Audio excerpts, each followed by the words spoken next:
Magandang araw sa inyong lahat. Ngayon ay Martes, February 2, 2021. Ito po si Benji Chodoro. We have news on the CREATE Bill and Metro Pacific. Kasama na rin ang resulta ng trading sa PSE. Lahat ng yan dito lamang sa February 2, Tuesday edition ng The Stock Market Today.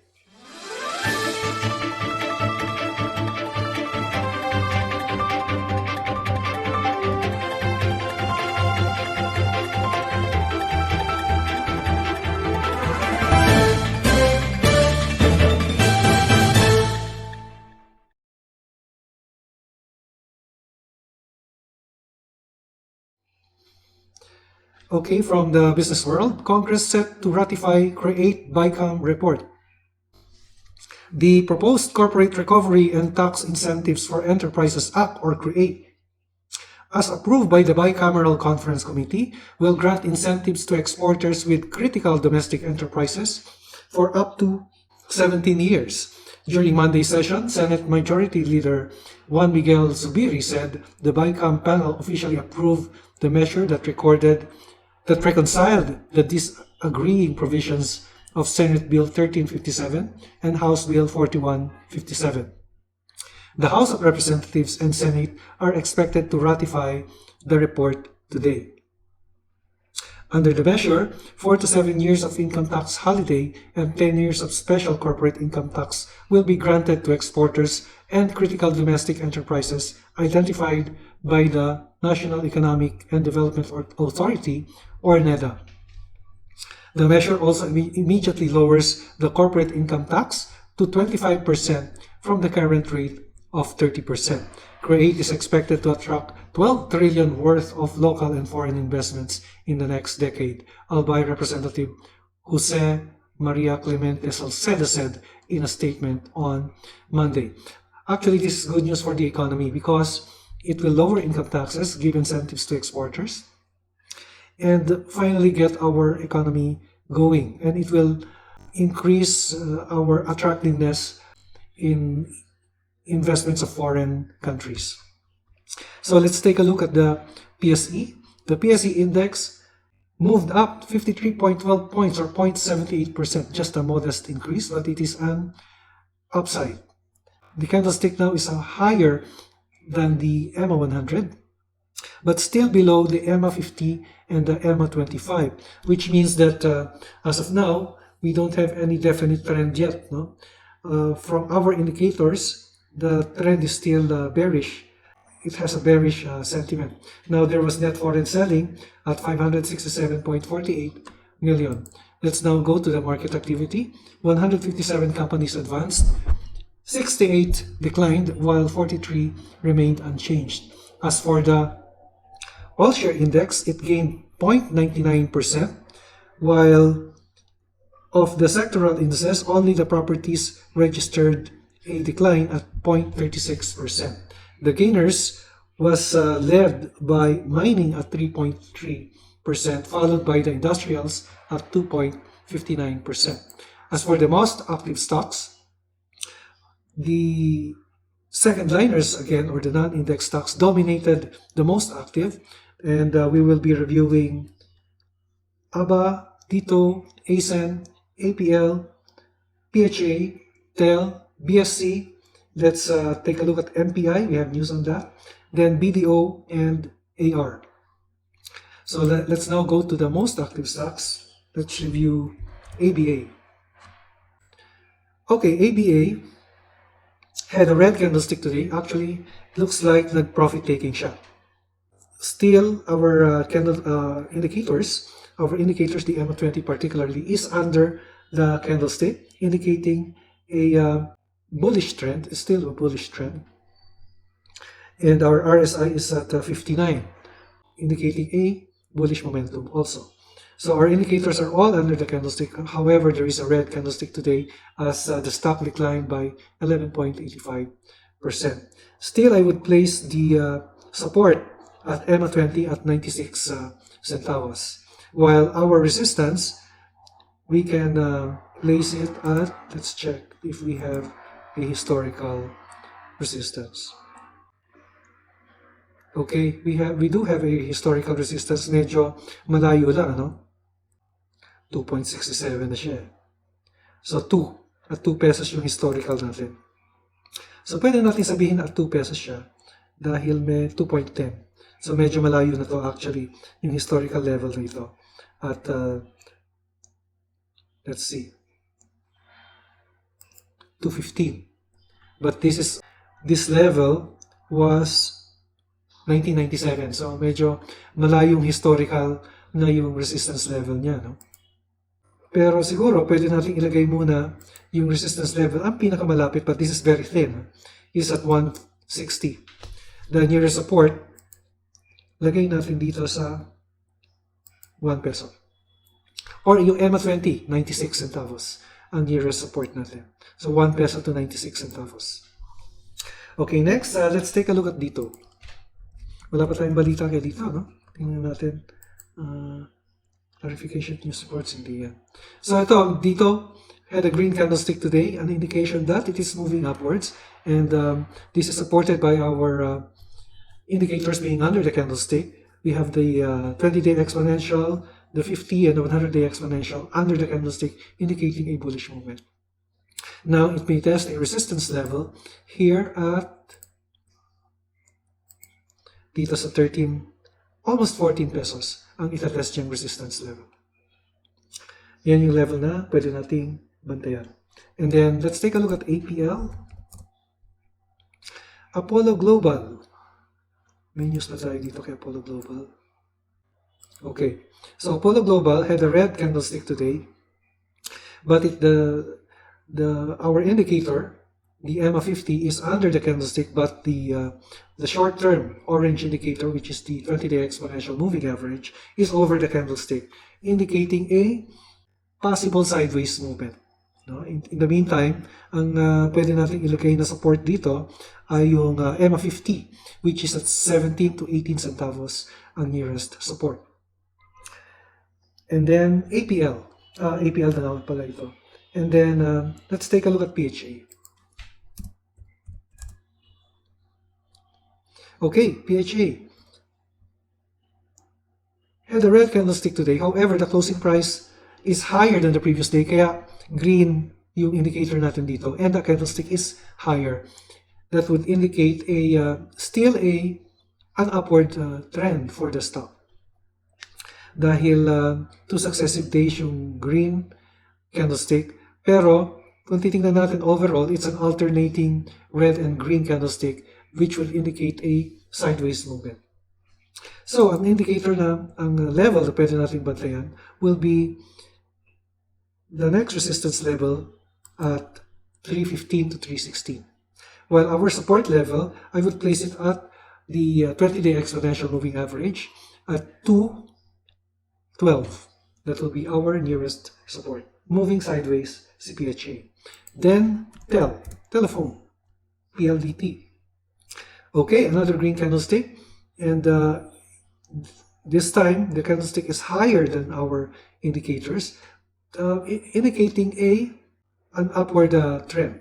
So right now the closing price is our nearest resistance, and the next nearest resistance will be at 1460. Diyan siya, yung next resistance level niya. So since this is upwards, no, we expect the stock to move higher in the coming days unless bumagsak uli yung market. No? And as you know, the market is always right. So that's TEL. Then BSC. Okay, BSC ended with the red candlestick, so alternating pa rin siya. Pero since this is under the candlesticks, the indicators are under the candlesticks, then I would say that it's moving bullish to sideways, or sideways to bullish yung indicators natin. No? So in general, it's still bullish. Now, I would put our support at the 20-day exponential moving average at 98. While the nearest resistance, pwede natin tignan itong level na ito, 1.9 or 1 peso and 90 centavos is our nearest resistance. And then MPI. Okay, MPI had a green candlestick today, but the past 1, 2, 3, 4, 5, 6 candlesticks, is still lower than our indicators indicating a bearish trend. And also, our RSI is also at 43, which is less than 50, indicating a bearish trend also. However, if we see green candlesticks in the following days at tumaas siya more than our moving averages, then we can say that the trend is already upwards. In the meantime, ano bang balita natin kay MPI? Tingnan natin. So, Philstar, I think. Philstar yung balita natin kay MPI. MPIC boosts stake in major oil import hub. Infrastructure and tollways conglomerate Metro Pacific Investments Corp. has further bolstered its presence in the petroleum storage and import business, hiking its stake in the company that owns the largest independent storage facility in the country to nearly half. MPIC, in a stock exchange filing yesterday, said it acquired approximately 30% of the outstanding shares of KM Infrastructure for about $4.1 billion. As a result of the transaction, MPIC said its total shareholdings in KM Infrastructure increased to approximately 50% of its total outstanding capital stock. It is said that the transaction is expected to strengthen the balance sheet of the company. Now, may I share with you the commentary of BDO Nomura. Ang sabi niya dito about the news, according to the prior PSE disclosure dated December 9, MPI and KIT agreed to purchase 100% of PTSI for approximately $334 million. We note that MPI's initial stake was 20% for the US dollars 67 million, or about 39 cents per share. And we estimate that the additional purchase of 30% interest from KIT for approximately $85 million was at a 15% discount against the original purchase price. So it remains to be seen whether the acquisition will be earnings accretive to MPI as we await details on the historical financial performance of PTSI. Apparently, hindi pa ito na-price ni Nomura on MPIC, no? Kasi hindi pa niya na-evaluate fully yung acquisition and is awaiting further data. However, without that input on the acquisition, BDO Nomura's recommendation is a buy for MPIC with a target price of 480. That is, wala pa itong acquisition na ito na not taken yet into account yet. Ngayon, baka magbago yan once makuha niya yung data on the acquisition of Metro Pacific. Okay, so in addition, meron din tayong news on MPI, no? Actually, this is not MPI. Singit lang natin to. SMC Skyway 3, fully operational tomorrow. San Miguel Corp will open all 7 lanes of the 18-kilometer Skyway Stage 3 elevated expressway to motorists starting tomorrow, and it will be toll-free until January 29. The entire road from South Luzon Expressway to Alabang in the North Luzon Expressway will be open to vehicular traffic beginning 5 a.m. according to SMC. Actually, medyo lumang news na ito, no? Because this news is January 14. However, the proposed toll fees for the Skyway is 274. That is the proposal of San Miguel. Pero I find that medyo expensive, no? Unless nagmamadali kayo and you want to bypass EDSA, then gamitin nyo yung Skyway. Pero looking at it from a motorist perspective, sa akin medyo expensive yan, no? Because if you will compute right now from, say for instance, from the Bigutan exit, the Bigutan, you enter into Bigutan, then you exit at Amorsolo, that's 9 kilometers. At sina-charge lang na toll sa 9 kilometers na yun ay 72 pesos. And you divide it by 9, that's 8 pesos per kilometer. Ito, yung 272 or 274, you divide it by 18 kilometers, you get 15.22 centavos per kilometer. So that's 15 pesos and 22 per kilometer, which is kind of expensive. Kasi sa akin, ang reasonable na lang is, halimbawa, kung yung 8 pesos ngayon per kilometer, mag-mark up ka na lang ng 1.5, pero wala akong basis sa 1.5. Kasi sa akin, nag-increase ako ng 50%, which is 12 pesos per kilometer. So 12 times 18, that's 216 pesos. Na siguro reasonable na yun, no? Yung 216 pesos. Or mga 200 or 199 or 195. Siguro magiging reasonable na yun para mabawi yung investment mo. Kasi kung masyado naman expensive, eh baka walang gumamit yan. Or mas konti yung gagamit yan. Okay? So that's my 2 cents worth on the Skyway. Pero nasubukan nyo na ba yung Skyway? Right now, it's free, no? Nasubukan ko na yan. And we entered into Balintawak area. Yung after the toll gate ng Metro Pacific. You go up the Skyway. And we drove up to the Bikutan area. It took us less than 24 minutes. Galing, no? 24 minutes. At maganda yung roads, no? Although there are some portions there that kailangan mag-slow down dahil medyo pababa at dangerous yung curves, no? Kung masyado ka mabilis, baka magkaroon ng aksidente. But it's very convenient and very fast. Pero yung 274, tingin ko is expensive. Siguro mga 200 pesos, no? Kasi 216 ang compute ko at 50% increase from the present kilometer reading, kilometer cost per kilometer. So kung 50% yun, that's 12 pesos per kilometer. 216 yung compute natin, di ba? Okay, so after MPI, let's take a look at video. Okay, video still had a green candlestick, pero ano pa rin to, no? It's a short candlestick. We call this a hammer.